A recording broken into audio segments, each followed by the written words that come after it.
Hey, welcome back to the channel. My name's John. Today is day 17 of my 2-month Fasted-Thenics challenge. Let me start with the numbers.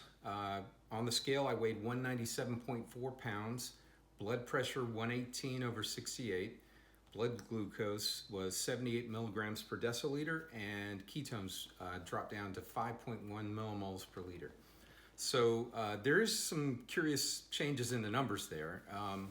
I suspect that it has to do with me sleeping in yesterday and not getting started on the body weight exercises until a little bit later in the day. So, and today I went back to the normal routine.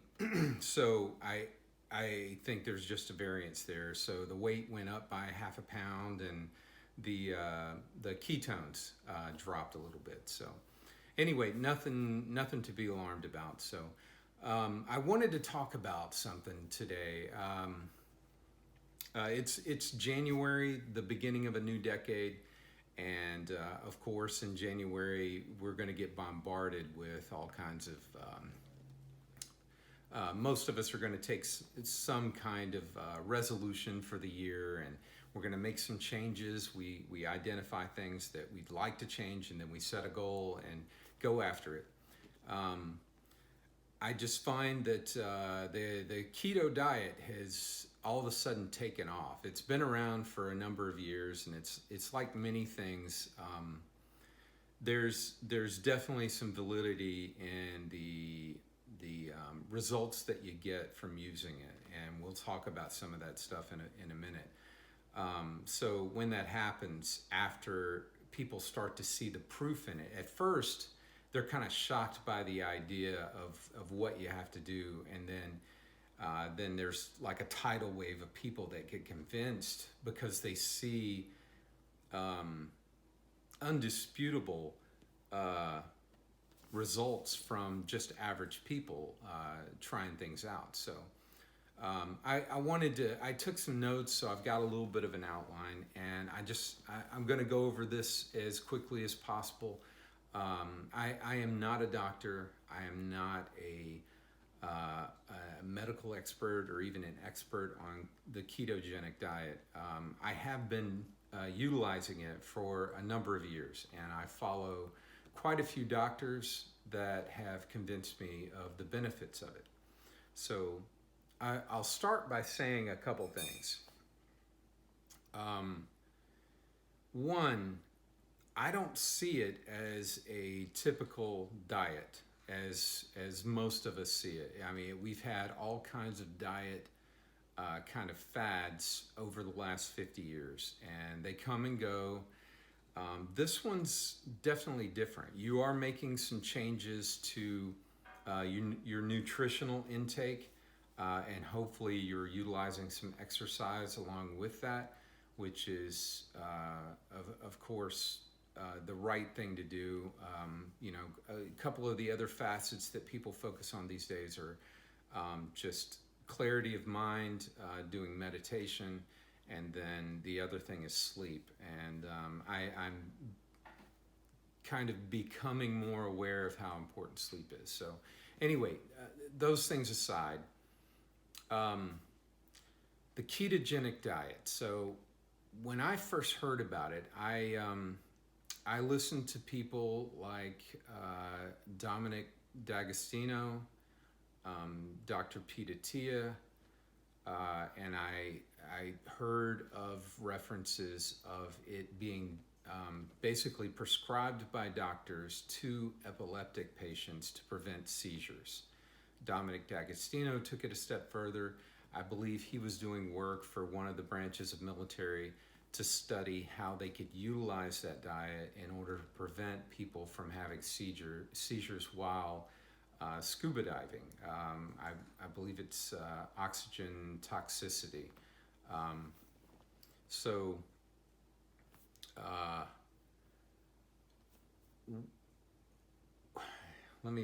One thing of note,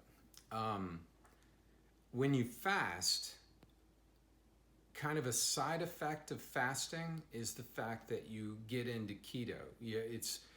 The ketogenic diet is kind of binary. You're either producing ketones or you're not. And when you're not consuming carbs, your body begins to utilize your stored fuel in the form of fat and turns it into ketone bodies, which you are able to use as fuel. Most of us have plenty of that on us, and it's a natural function of our body. We're pretty much we've kind of been able to go through seasons of feast and famine throughout, thousands of years. So having said that, here are some of the benefits of the ketogenic diet that you wouldn't necessarily get from just low carb. And I'll just pull that one out as the kind of comparison example, because there's many diets that are very similar, and we'll talk about that again in a few minutes. The benefits, some simple things like reducing acne, reducing your cancer risk, improved heart health, protecting brain function, improved cognitive ability. There's who knows how many benefits there are from this particular type of diet, and it's arguable. I've heard some doctors talk about the necessity of kind of cycling it, going through periods of feast and famine in order to allow your when you're fasting, at least, you're encouraging autophagy in your body, and then in those periods of feast, you're allowing your body to rebuild some of the areas that your body, basically autophagy is like eating yourself. So it's eating maybe damaged cells or dead cells, and instead of encouraging multiplication from those damaged cells, you are actually killing those off and producing new ones. So, and I'm probably butchering this. I'm not a doctor or medical expert. I know enough to get myself into trouble, but it's been catching my eye lately, and I'm concerned with one particular facet of the keto diet, and it has to do with knowledge. I just don't think people really get it. They see it as another fad diet, another Atkins or another low carb attempt, and it's all about just losing the weight. The ketogenic diet is primarily about other things. Weight loss is kind of a side effect of the purpose of utilizing the keto diet. That's the way I look at it. And yes, you're gonna lose some weight when you're using it. So some examples from my own past, I have utilized the ketogenic diet and fasting and other forms of keeping myself hungry, like time-restricted feeding, intermittent fasting, straight fasting, and the keto diet. All of those kind of have helped me get control of my high blood pressure and also lowering my blood glucose levels to normal levels. I don't know that you could do that. Definitely not as quick as let me start over. I don't think some of these other diets, like low carb, produce those kinds of more medical benefits. And maybe I'm speaking out of turn, and I'd love to hear some other people chime in about this, but I wanted to talk about it once so that I'd think about it and maybe formulate my thoughts a little more clearly. But so an example of some of the diets that people are trying right now: low carb, paleo, vegan, vegetarian, pescatarian, carnivore, and then of course keto. all of those have one thing in common, and that's you are reducing your carbs tremendously. So if you're reducing your carbs, it's not just reducing the carbs, but most of the things that we're consuming that have the carbs in them that we shouldn't be eating are things that come out of a box or out of the freezer or a can, whatever. There are other things in that also negatively impact our health, but primarily the thing that I see in common between those different kinds of diets is the fact that you're reducing the carbs. Of course, you're going to see weight loss benefits because of that. In my opinion, I say of course. But I don't, again, I'm not a medical expert, but I don't believe that some of these diets are necessarily healthy long term. So within a short 3-year span, a vegan diet might prove to show some results, and you might think, man, I'm making some great progress, but you've got to be careful. You need to go get your blood tested. You need to make sure that you're not dropping below normal levels on the nutrients that you need in order to keep a healthy body. There are things, in my opinion, in the meats that we eat that we need. And if you're not supplementing at the very least, then you are probably going to be putting yourself at risk, especially 3 to 5 years and after. You need to get a grip on looking at your blood at a lab or a doctor on a regular basis so that you can see what you're doing, and then after a long period of time, and we're talking like 5 to 10 years, you will know at that point. You can't know in 6 months. You can't know in 3 months. So I see people out there not thinking scientifically. Not that I'm a scientist, but I try to be careful because we're talking about people's lives and their health. And for people to be coming to conclusions based on just kind of anecdotal information and just thinking about what they're going through, and that's just one person's example, and you're utilizing one thing, and are you keeping all the variables consistent in that equation? How can you learn that much from it?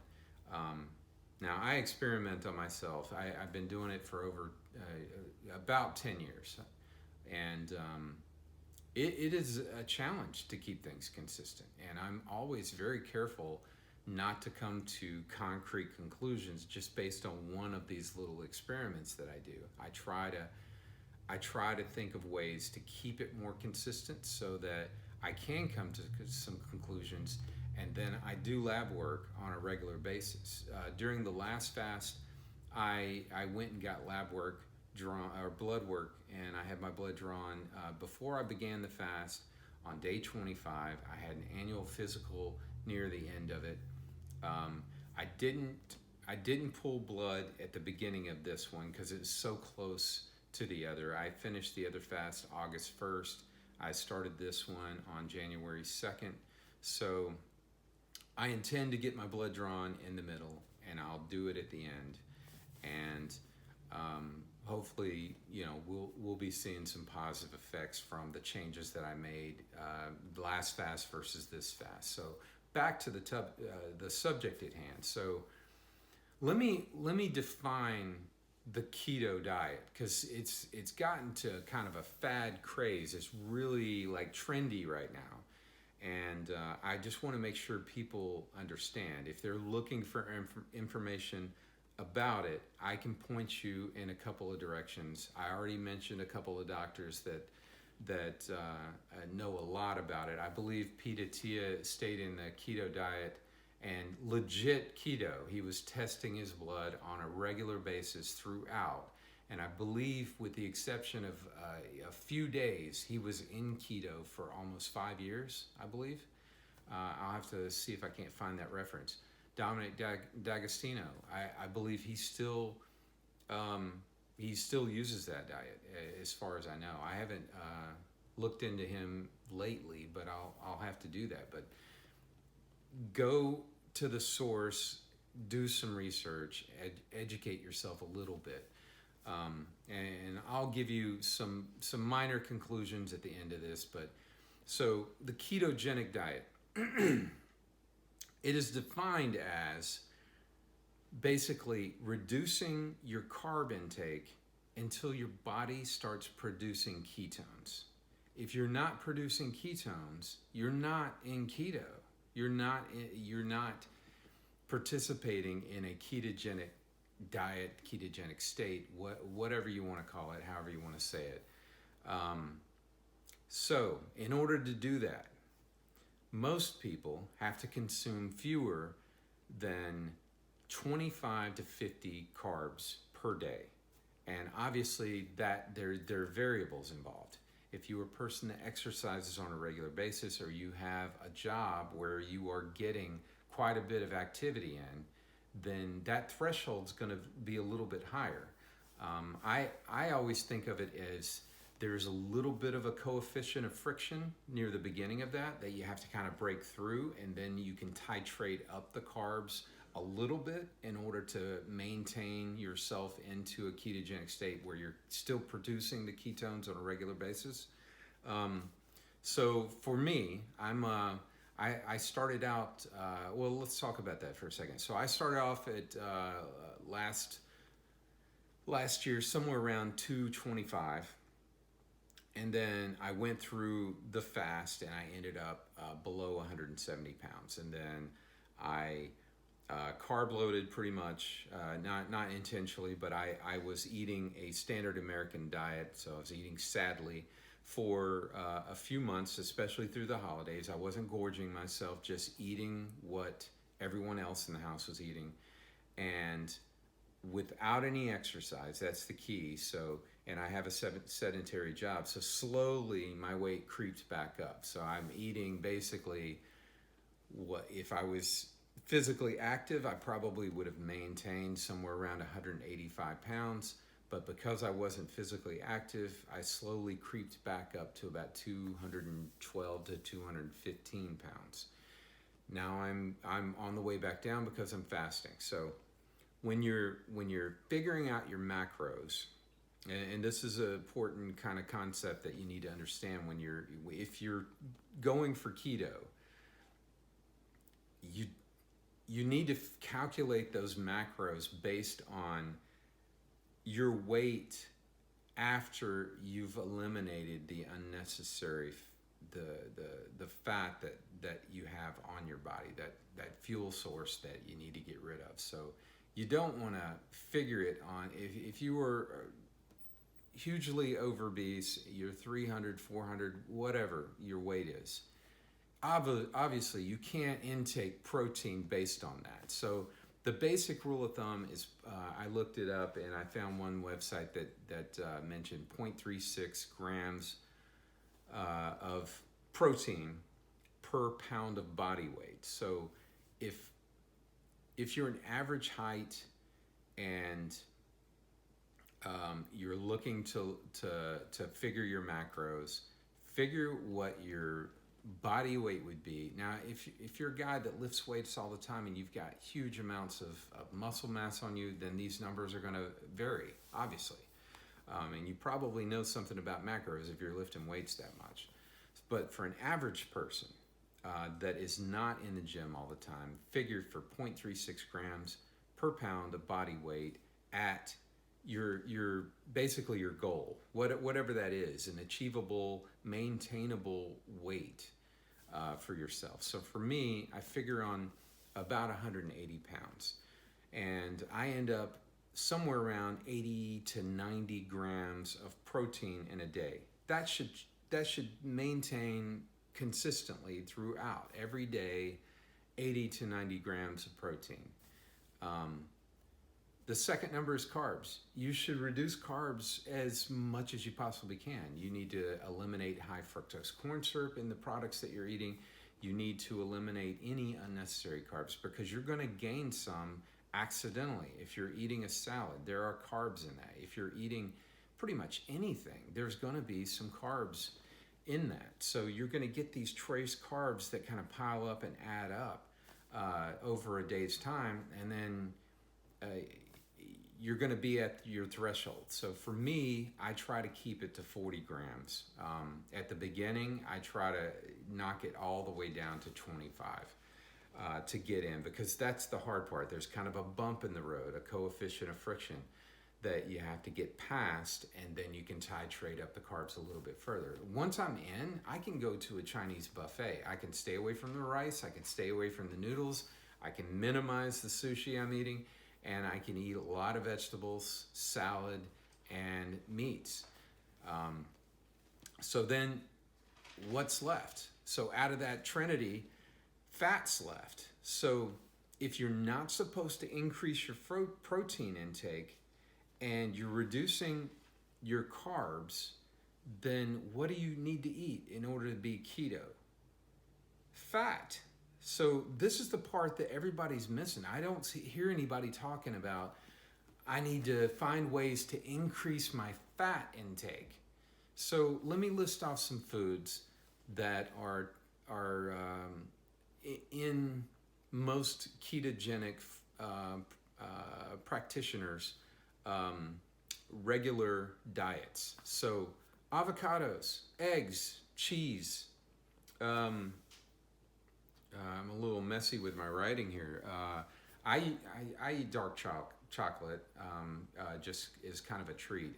High end, like when I say high end, I mean it's like 90% chocolate. Is that right? I think that's how they do it. It's like 85 to 90% the Duradol, goodness, chocolate, dark chocolate. You don't want milk chocolate. You don't want sugar in it, is my point. And it is a treat. After you've been in keto a while, sugar, I drank a soda. A couple years back, we stopped at like a Wendy's, and I got a soda with my meal. I took one sip, I had to throw the thing away. It was just too sugary at that point. Let me think. Fatty fish, fatty meats, nuts, seeds, extra virgin olive oil, coconut oil, things like heavy cream. Some of you are going to be lactose intolerant, so you got to stay away from the cheese and the heavy cream, but I consume some heavy cream. You still want to keep an eye on that. You don't want to overconsume. One of my treats, every so often, I'll take a bowl of frozen blueberries and pour heavy cream over it, mix it up. It is the most delicious thing in the world. It's like ice cream without the sugar. So here's why I say that. Because people are out there trying to do the keto diet, but they're not doing the keto diet. What they're doing is low carb. They're eating technically keto foods that someone in keto would be eating, but they're not testing their blood. They're not seeing if they're in keto. So if your goal is the ketogenic diet, then you need to test. I don't care how you do it, but it doesn't make sense to be out there saying, I am doing keto, and you don't even know if you're in. My guess is I could take my meter and some strips. The strips are, goodness, $1 to $1.70 per strip per day. And I could grab 100 people out there that are doing the keto diet, and my guess is there maybe be 5 of them that we're actually in. And so here's how that works. Normally, if you were eating a typical standard American diet in this country, you are probably going to be somewhere around 0.1 or 0.2. If you ate heavily, you were gluttonous at the dessert bar at a buffet, or you're eating ice cream before you go to bed and you test in the morning, lots of desserts, a box of donuts, whatever it is, then you're going to be 0 with ketones the next day. Standard American diet, 0.1, 0.2. If you are eating low carb, you'll be like 0.3, maybe even 0.4. but you're not going to get into keto. Keto is 0.5 millimolars per liter of ketones and above. My meter is a precision extra meter, and I test my blood every day, and it goes from 0 all the way up to 8. If you're above 8, it just says high. A person doing a ketogenic diet, typically I stay anywhere from 0.5 and 1.5 on that meter per day. Obviously, it gets higher mostly when I do more exercise. And I'd say on average, I'm probably somewhere around 1.1, 1.2 when I'm in keto. So here's my advice to you.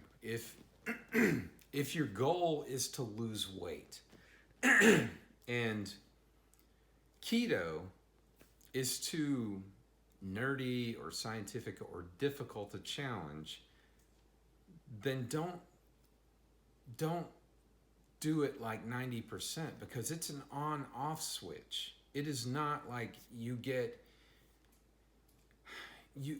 some benefits of low carb up to that threshold where you start producing ketones. But if you're not producing ketones, you're not in keto. And I'm not saying that to discourage anybody. I'm just saying you need to understand the differences, because if you weigh the pros and cons of these different things, you might choose something more effective for yourself, and it might be easier for you to stay on it for 3 to 6 months instead of just like a month or maybe even 2 weeks and then give up because it's too hard. Keto is difficult. It's boring. I end up eating a lot of salad, a lot of eggs. For snacks, I'm eating lots of nuts. I'm eating Duke's Shorty sausages or any kind of sausages that have 0 sugar in it. Goodness, I can't. Cheese sticks. There's quite a few go-to things, but it gets extremely boring. And yes, there are going to be a lot of people out there that offer desserts, and they're going to, because keto is trendy, they're going to say this is a keto dessert, this is a keto dish. But look at the macros. If you were getting, if they're figuring on a tiny little like baby-sized serving of the dish and then saying it's only got 10 grams of carbs in it, and then you end up eating 3 times that much because that's what you eat normally, then you're already at 30 grams of carbs. You can't do keto with that. So you have to have a tremendous amount of willpower and mental strength in order to stick to something that typically is mostly boring. Before I forget, if you are interested in the ketogenic diet and you're looking at an example of some people that do a good job of maintaining this over a long time, they look into all kinds of desserts. They talk about their grocery shopping habits and all of these things. There is a couple out there. Their YouTube channel is Keto Connect, and it's a really good channel. If you're looking to make this truly looking to make keto a part of your diet, you really should go subscribe to their channel and go back and binge watch that instead of binge watching some stupid, poorly written TV show on Netflix. You'll get a lot more out of it, I assure you. So, back to kind of conclusion. So, in my opinion, keto is too boring and too difficult to stick with for most people. So unless you know you're facing that hurdle and you're just gonna, David Goggins your way through it, then take a step back and reevaluate what your goal is. If your goal is to reduce weight, and reducing weight is a great goal. If you reduce weight, you eliminate a lot of negative impacts of that weight on your health. But know this, you can do that with a low carb diet. Just eliminate carbs. Stop drinking alcohol. Stop drinking any calories, period. It's very difficult to drink alcohol in keto. You have to have a cheat day in order to do that. And know this, if you take a cheat day, for most people, unless you're a heavy exerciser and you go pound it out on the pavement or on a bicycle the next day, you're probably not going to get back into keto for a few days. So you're pretty much canceling out half your week. So you're torturing yourself by eating eggs and nothing carby, only so that anyway, it just doesn't make sense to me. It really doesn't. So here's what I'm getting at. Low carb's good. Don't drink your calories. Stay away from high fructose corn syrup. Stay away from things out of a box. Eat more salad. Eat more produce, especially stuff with color in it. Eat high quality meats, fatty fish, fatty meats. Avocados are amazing. Eggs, lots of eggs.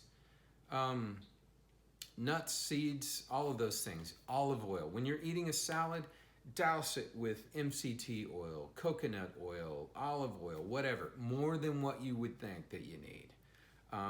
I was at the beginning consuming some balsamic vinegar with that to kind of make it a dressing, but it's gotten to the point where now I don't really need it. I just put the oil on it, I load it up, I toss it around, I sprinkle the seeds on it, I put peppers and olives and all kinds of things in there, and it's delicious. I eat a salad bowl the size of my head, to quote Pete Attia.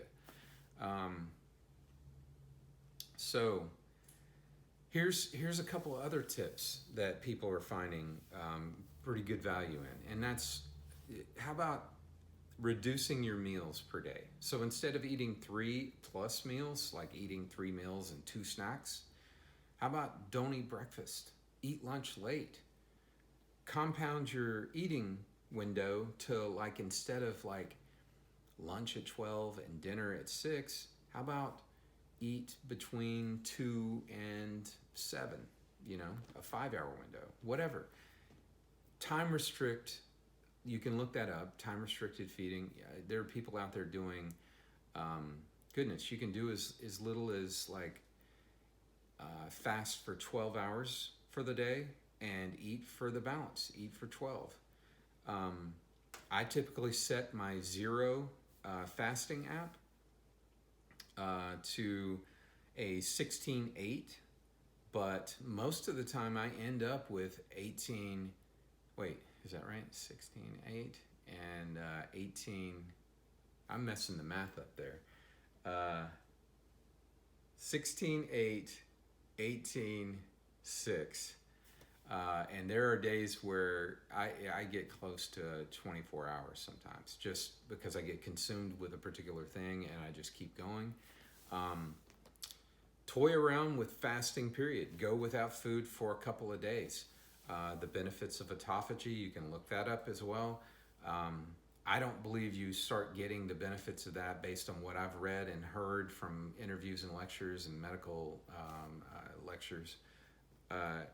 You're probably not getting much of the benefit. The percentage of that you're benefiting from is very minimal until you get to about 3 days. So typically when I fast, I go 5 to 7 days. Last summer I went 61.5 days. No food. Water for 4 weeks.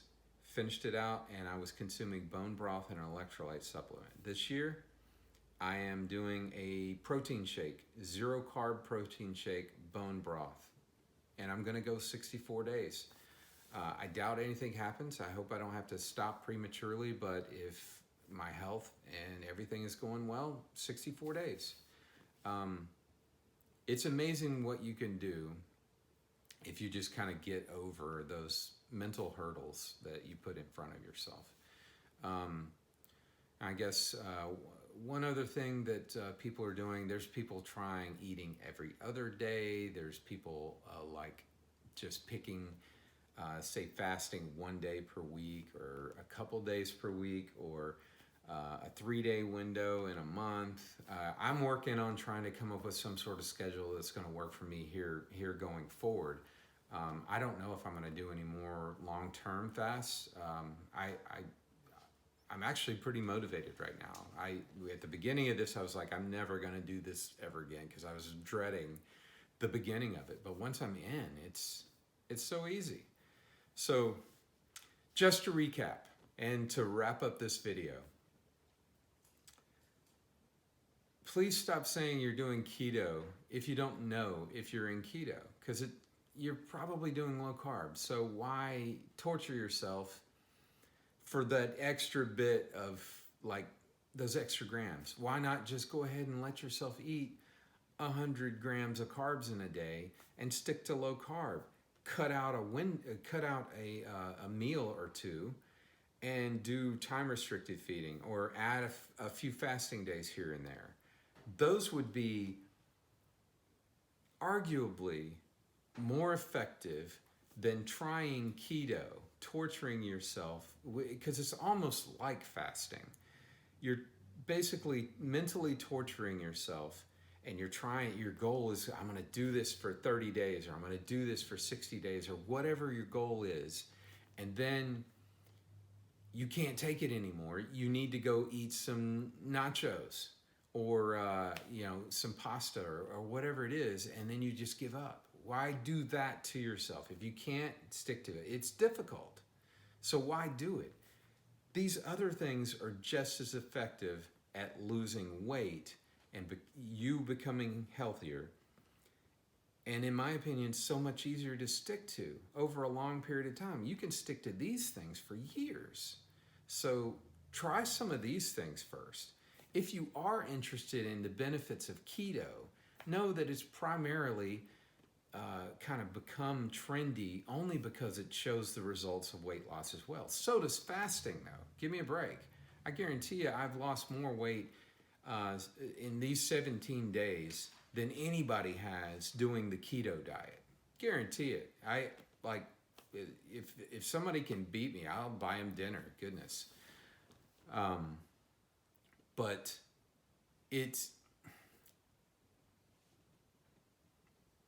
I'm not trying to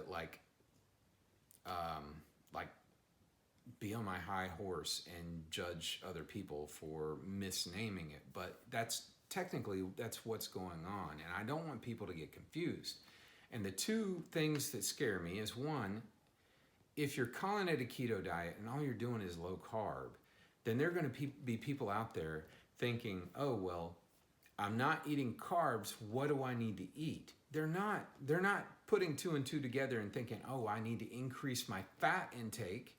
How many of you are going to eat extra fat? How many people are going to put a 1/4 cup of olive oil on your salad when you eat it? How many people are going to eat a couple of avocados every day? I don't think many of you will. And if you're not doing that, then you're doing yourself a disservice, especially if you were at a good body weight to begin with. You get the benefits of keto really primarily have nothing to do with weight loss. Like I said, weight loss it's a side effect of the ketogenic diet. If what you want is weight loss, then you should look at low carb first and look at some of these fasting regimens. Time restricted feeding, intermittent fasting, and straight up fasting. These things are more effective with those kinds of, and you can eat.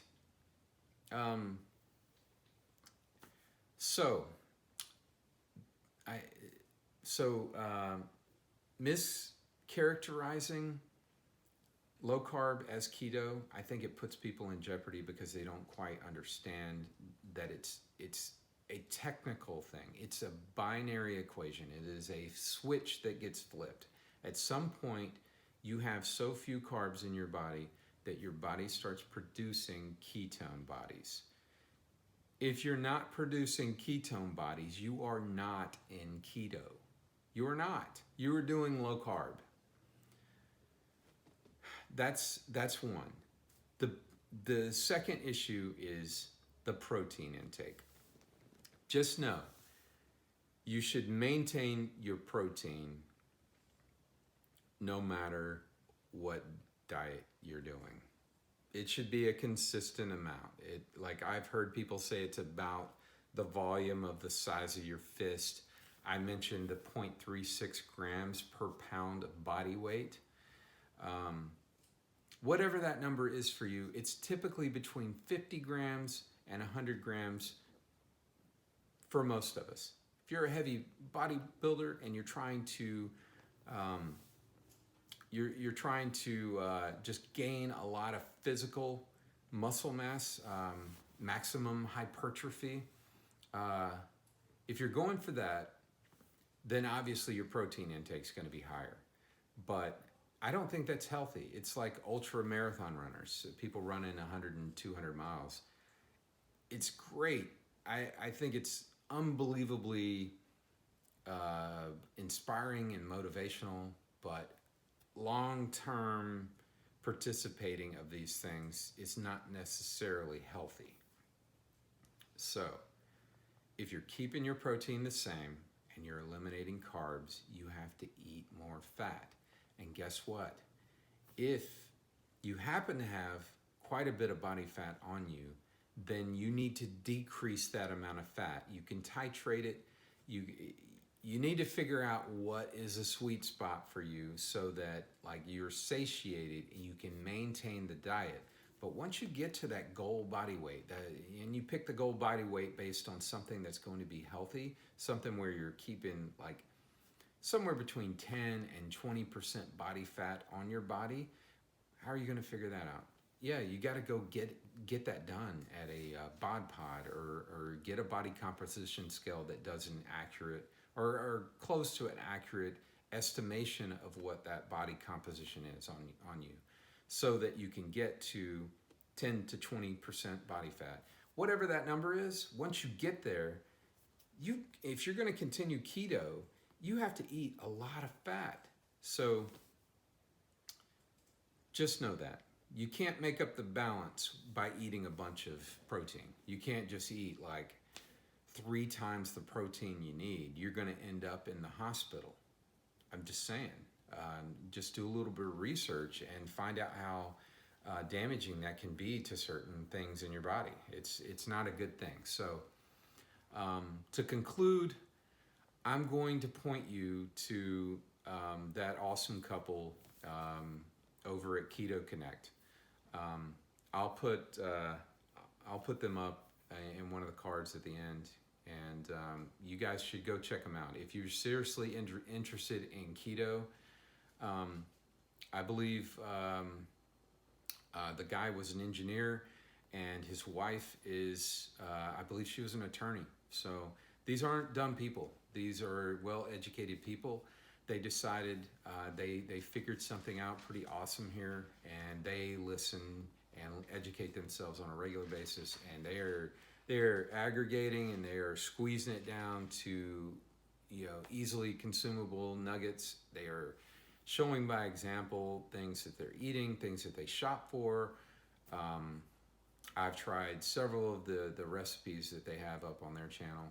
It's been a while since I've looked at them, but I need to start going back to that. But I encourage you, go check their channel out and watch some of their videos. I think you'll be pretty pleasantly surprised as to how easy it can be to stick to keto. But just in general, knowing our population, keto is difficult. It is boring. It requires some mental toughness. And if you're not going to stick to it and you know it already, don't try that. You'll be more successful by going back and playing around with some of those fasting regimens that I mentioned before. Time restricted feeding, intermittent fasting, and straight up fasting. And by all means, stop drinking your calories. At the beginning, it'd be a good idea to stop drinking alcohol for sure. Even the cheat days, cut those out and do what you can to eliminate as many carbs out of your life as possible.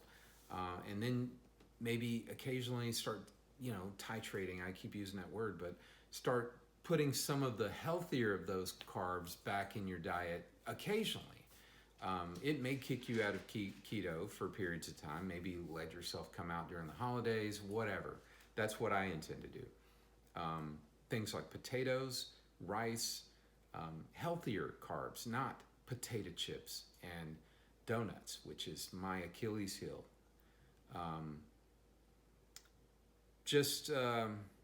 Anyway, I keep rambling on, but again, for most of you people out there doing the keto diet, please stop giving us a bad name.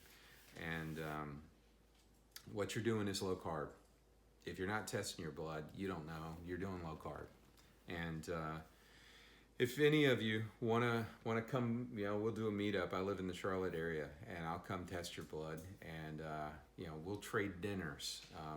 If you're in keto, I'll buy you dinner. If not, you gotta buy me one. And I think I'll probably come up on top with that. I almost guarantee it. So if you've got any comments or questions about my current fast, I'm on day 17 of a 64-day Fasted-Thenics challenge. And I kind of invented that name. I am fasting, but I'm also doing a calisthenic workouts. I'm doing 4 workout sessions per day. I am consuming a protein shake, bone broth to keep my electrolytes up, and I'm adding a couple of raw eggs to the protein shake, so I'm keeping cholesterol up. Cholesterol is good, people. You don't produce sex hormones without cholesterol. Stop thinking, 50 years ago where everybody was saying cholesterol is bad. It's definitely not the case. Fat is good. Cholesterol is good. Carbs are bad. Anyway, comments or questions below. I'm still looking for 2 favors from you guys. One, I'm gonna make one change at the end of 4 weeks, and just one variable change to the end, so that we can see kind of a comparison. Leading up to that day where I change it, and then after. I'm thinking about cutting out coffee altogether.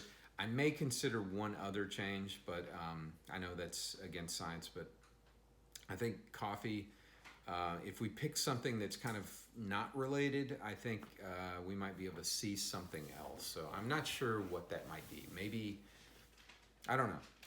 But I'd like suggestions. If any of you brainiacs out there can think of something that makes sense, that, one thing that I could change that might reveal something useful for all of us, that would be great. I'll glean through those and I'll implement whatever makes the most sense. Second thing, on day 64, I'm going to be breaking my fast in Hawaii. I'm going to be on the island of Oahu. We're flying into Honolulu late afternoon. We should be there unless the flight's late. So it'll be late afternoon. It won't be dinner, because I'd like to give myself a little bit of recoup time before we actually eat a whole meal. I've done this before, so the worry wards out there that are thinking that horrible things are going to be happening to me because I haven't eaten so long and I'm going to eat. I'll have to talk more about last year's fast. So right now I'm leaning towards a small snack of some sort. I want it to be something Hawaiian, something you can only get in Hawaii, and something that's notable. So I'm leaning towards Leonard's malasadas on day 4. I'll probably eat, a handful of them. It's been a while since I've eaten. I think that's a great thing. A cup of coffee and some malasadas to kind of, maybe help me get past some of the jet lag, and then, wait a couple of hours and then go have some Loco Moco. So that's what I'm leaning towards, but I am welcome to any of your suggestions. I would love it if you add some of those kind of comments down below. If you'd be so kind, please give me a like on the video. I know it's boring content, but if you've listened this long, do me a favor, give me a like and hit the subscribe button wherever that might be. It's a new channel. I'm just trying to use this to document my experiments on myself, as a way for me to kind of keep a video journal of these experiments. It's great because not only do I see what I'm thinking and how I'm feeling, but I can also see my face. And I think by sharing my experience, I'm going through a lot of trouble doing lots of reading and research, and I'm actually performing these experiments. So it should benefit more than just me. I shouldn't be so selfish. So I'm sharing it.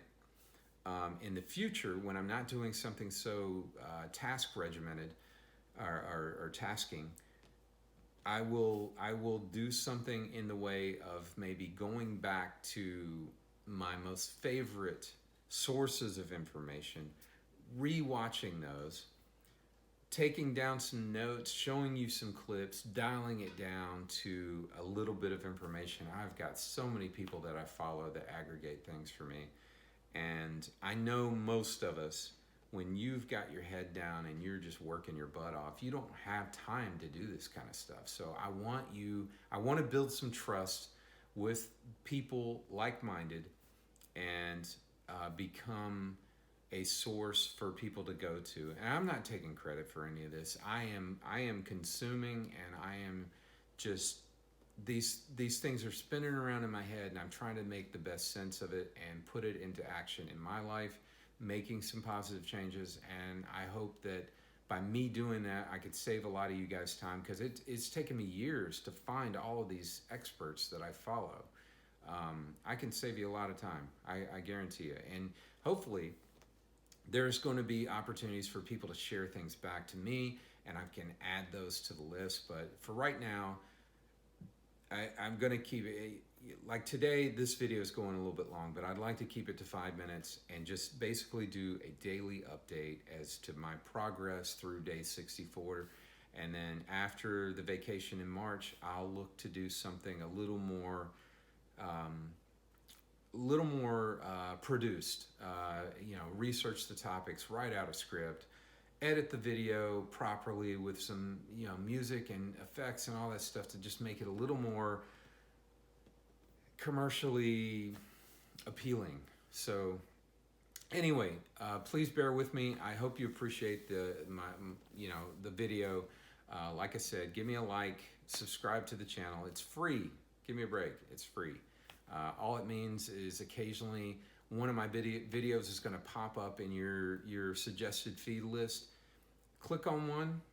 It'd be great if you click on it, give me a like, and go on to something else if you're just checking to see what my numbers are. Whatever. I'd appreciate what you got. Thanks for watching, and we'll see you in tomorrow's video.